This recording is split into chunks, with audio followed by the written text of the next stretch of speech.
자, 이성구 박사 모시겠습니다. 어서 오십시오. 예, 안녕하십니까. 예, 속물경제입니다. 속물경제. 이게 속물경제를 보면 돈을 좀 번다 뭐 이런 뭐 속설이 좀 있어야 될 텐데. 아, 최근에 근데 제가 조금 쉬고 있었습니다. 아, 그래요. 예. 예. 오늘은 어제 발표된 예. 그 윤석열 정부로서는 첫 번째 부동산 대책인 것 같은데. 아니 그 전에도 예. 금융에 관해서 LTV 같은 걸 아, 조금 완화하거나 조금 완화하는 이런, 조치들은 있었는데 예, 예. 종합대책은 이제 어제가 처음이었죠.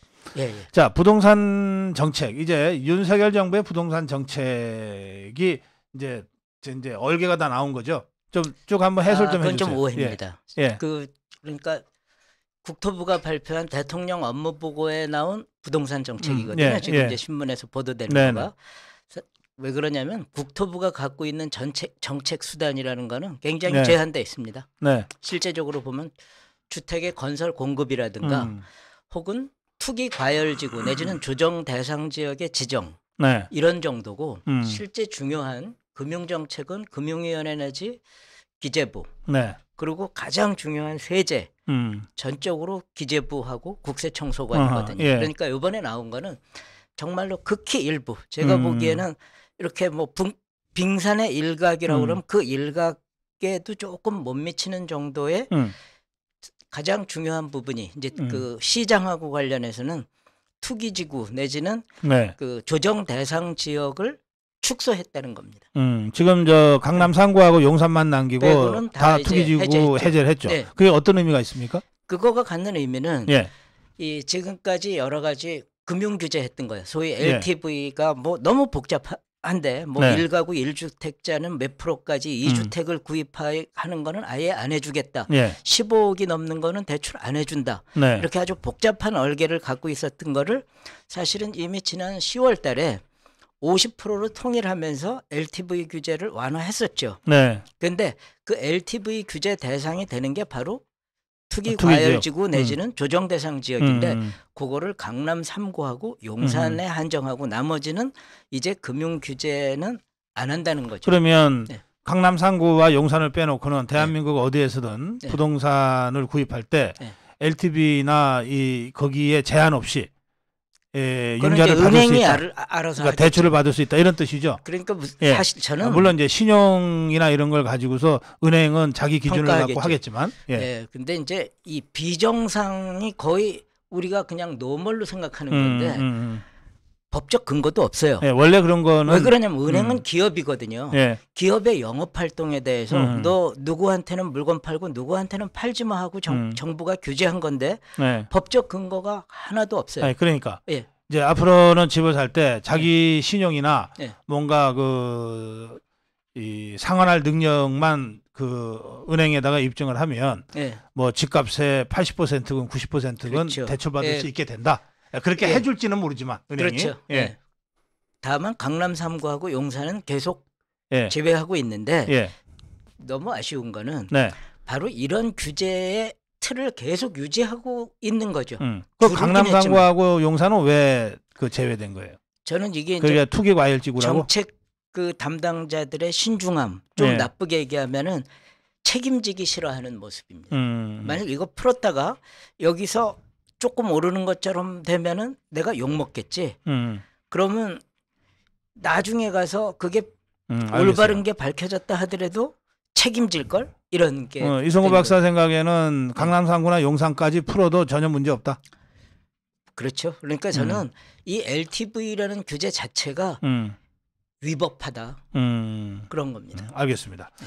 그다음에 부동산 상한가인가? 분양 상한가? 분양가격 상한제. 네. 그것도 또 바로 이 조정 대상 그거 내지는 전원 폐지됐습니까? 아니면 또 일부 남겨놨습니까? 그것도 강남 3구 남겨놓은 거죠. 예. 그리고 뭐 이제 경기도에 뭐 이렇게 했던 건데 그거마다 조금씩 다르긴 합니다. 예. 이 대상 지역 푸른 거가. 근데 이제 대체적으로 바로 그것도 강남 3구하고 용산구 빼고는 다 풀어지는 거죠. 네. 예. 그 전매 제한도 대부분 다 이제 해제된 거죠. 전매 그렇죠. 제한 뭐 예. 일단 사면은 뭐 몇 년을 살아야 된다는 하는 이런 제한. 그렇죠, 그렇죠. 예. 예, 예. 그런 건 이제 그러니까 지금 보면은 시행령이라든가 예.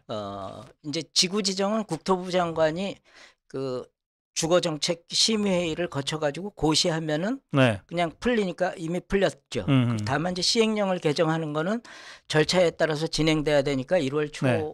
뭐 언젠가 될 것 같아요. 네, 그래서 요컨대 중요한 거는 법을 고쳐서 개정되는 부분은 사실 할 수도 없기 때문에 시간도 많이 걸리고. 그대로 뒀고 요번에는 바로 투기 지역 내지는 조정 대상 지역을 풀어가지고 법령에서 그 규제 대상을 투기 지역 내지는 조정 대상 지역으로 하고 있던 것들이 풀리는 겁니다. 그게 지금 이제 구 박사님이 말씀하신 뭐 전매, 예. 실거주 의무, 예. 금융 규제 예. 이런 게 있고 또 하나는 세제도 조금 이제 영향을 받게 돼요. 예.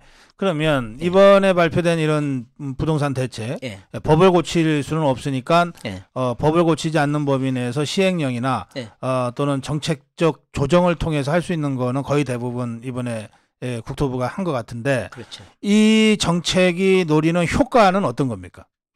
거래 활성화입니까? 일단 사람들 좀 머리 덜 아프게 했죠. 왜 그러냐면 집이 두 채, 세 채가 있어도 두 채, 세 채에 따라 달라지는 것뿐만이 아니라 그 집의 위치에 따라서도 달라졌었거든요. 그런데 이제는 일단 개수만 세면은 되는 정도가 됐다 하는 정도에서는 진일보한 거죠. 근데 내내 개수 세는 거는 그러니까 그런 정책이 노리는 정책 효과가 어떤 거예요?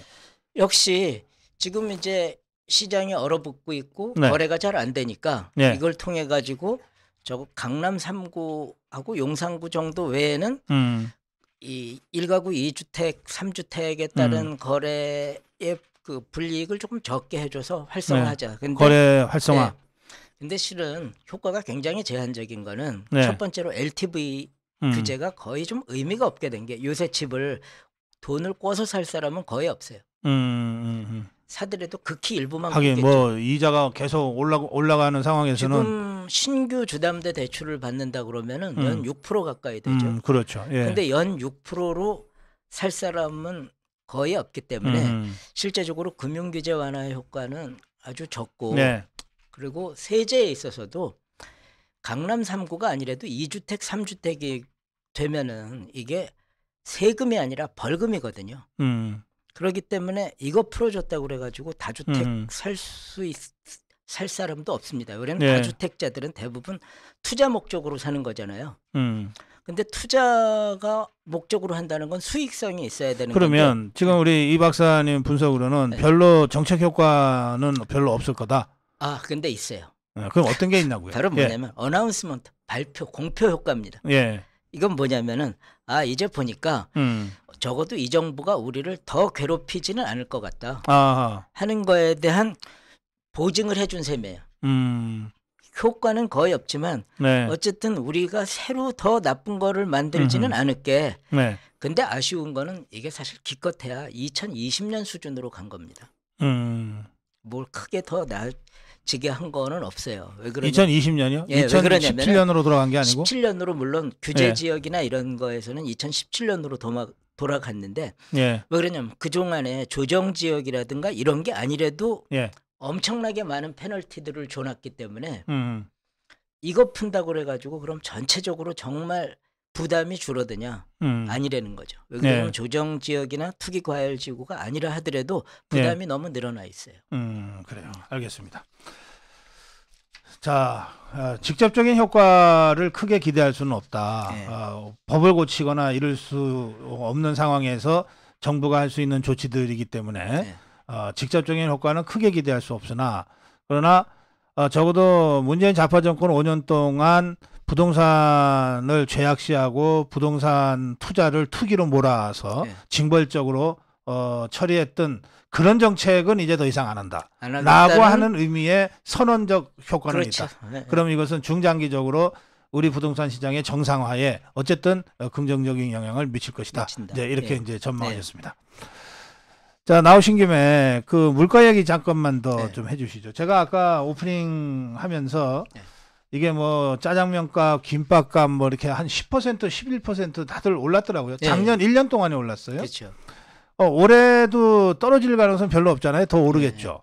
그러면 이게 정말로 우리 서민들의 일상생활에서 체감되는 물가가 오른다는 뜻인데 이거 어떻게 해야 됩니까? 그냥 오르도록 내버려둬도 됩니까? 아니면 어떤 형태로든 정부가 개입해서 이걸 낮춰야 됩니까? 그런데 개입해서 낮출 방법도 거의 없을 뿐더러 왜 그러냐면은 지금 오른 원인이 네. 하나는 이제 문재인 정부에서 어떻게 보면은 소득주도 성장이라고 그러면서 네.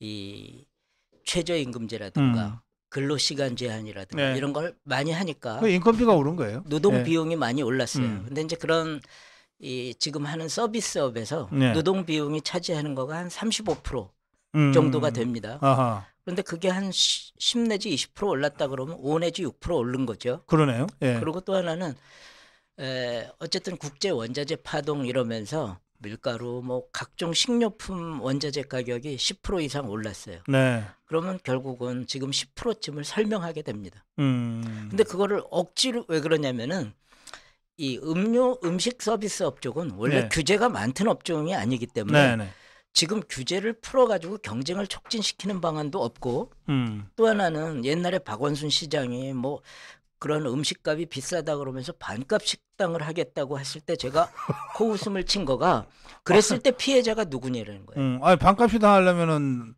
김밥 한 줄 반 줄 주면 되지. 뭐 그런 건 아니고 그건 속이는 정책이고 근데 그 반값 식당을 했을 때 실은 뭐예요? 그 싼 값으로 공급하는 동네 식당들 자신들이 서민층이거든요. 그렇죠. 예. 이거는 그냥 정부가 세금 그야말로 골목 상권 죽이는 거예요. 세금 들여가지고 서민층 죽이는 정책을 하는 거거든요. 그래서 지금으로서 할 수 있는 정책이라는 거는 노동 정책 지금 노동 개혁 얘기하고 있는데 노동 정책에서 저는 이거예요. 뭐 부자를 위한 정책을 하라는 게 아니라 바로 그 영세 사업자 그리고 일하려는 사람들한테 자유를 줘라. 예, 그래가지고 노동임금을 낮추라는 거가 아니라 노동시장이 유연하게 돌아가게 하라 하는 거가 하나고 또 하나는 이제 이런 부분은 이제 농수산업에 종사하는 분들하고는 좀 충돌이 있을 수 있는데 지금 농수산물 시장에 애로 요인이 뭐가 있는지 이게 수출업에 있을 수도 있고 내지는 유통 부분에서 누군가 기생충 같은 존재가 있을 수도 있고 그래서 그 부분에서 좀 효율성을 제고하는 거 이렇게 있다고 생각을 하죠. 유통 부분에 있어서 효율성이요? 예. 그거 필요하죠. 근데 이제 실제 이 1차 생산물 하는 농어 민들, 축산인들이 손에 쥐는 것과 우리 소비자가 최종적으로 지불하는 것 사이에 너무 차이가 커요. 커요. 근데 그것도 제가 옛날에 이제 우리 어렸을 땐 제가 농사졌었잖아요. 처음에 그렇게 생각을 되게 많이 했는데 우리 집은 사과 한 상자 팔아가지고 얼마 받는데 서울 오니까 되게 얼마더라? 비싸더라. 근데 이제 제가 막상 이 그런 유통 분야의 정책을 좀 담당했던 적도 있는데 봤더니 이 유통 분야에서도 굉장히 많은 리스크들이 존재해요. 있죠, 당연히. 특히 이제 신선한 농산물의 경우는 샀다가 떨어지기도 하고 뭐 그래서 이런 걸 느꼈어요.